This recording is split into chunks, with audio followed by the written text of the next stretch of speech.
Good afternoon, everybody. This is Cheryl Howard, inspirational and transformational strategist and coach.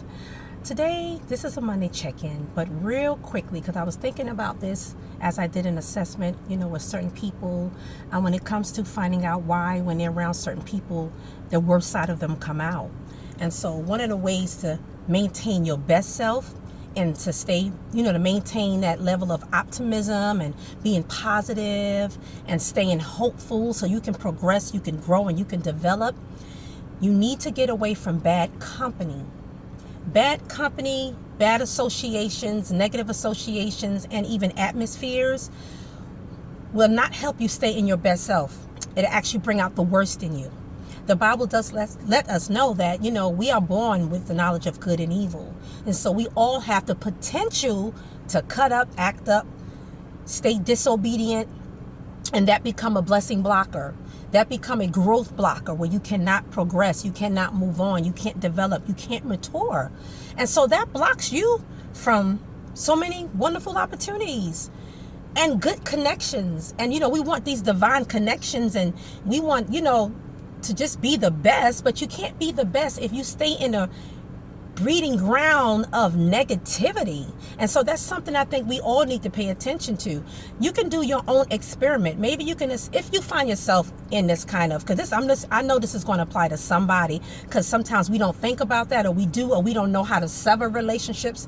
And so we feel like we're in a soul tie, but you got to put yourself first and realize I'm worth more than that. And I want more out of life.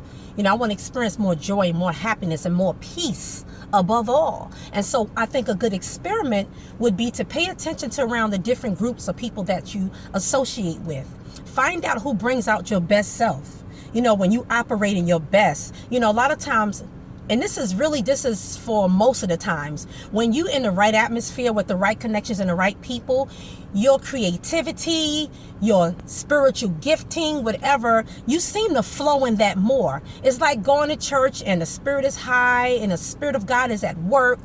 And when everybody's kind of in the same mode, God does his best work because we're all in agreement. And so we experience a corporate anointing and corporate blessings because we all together collectively. And it's like God just start pouring on everybody, and everybody just start operating in their gifts. And I've seen it so many times. So I think that's a good example. I've seen so many times in church when everybody is expecting and receiving, and we're humble and we're trying to please God. He pours out his spirit on us, and you got folks prophesying and folks getting blessed and people being healed.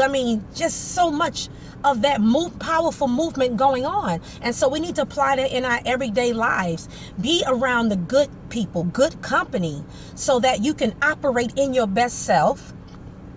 So you need, when you're doing that experiment, you will find out the people that you need to spend less time around. If you cannot delete them out your life altogether, then you can find ways to spend less time with them, less interaction with them as much as possible. Because like I said, loving yourself is putting yourself first.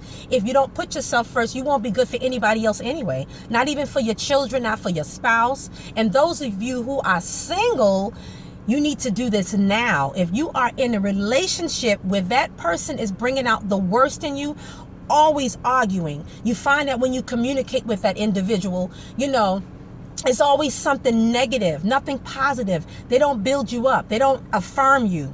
That's something you need to pay attention to. That's a red light. That is an indicator that is a dysfunctional relationship, and you either need to improve, find ways where you and your significant other can improve the relationship, or you need to exit.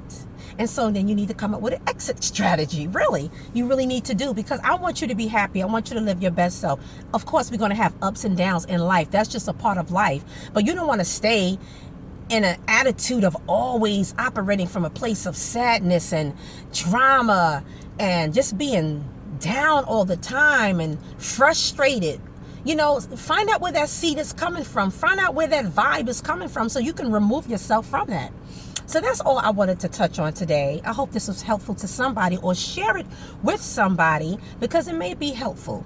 Anyway, if you want to know more about me, if you are new to my broadcast, go to www.cherylyhoward.com, and I will speak to you guys soon. Have a blessed day. Bye-bye.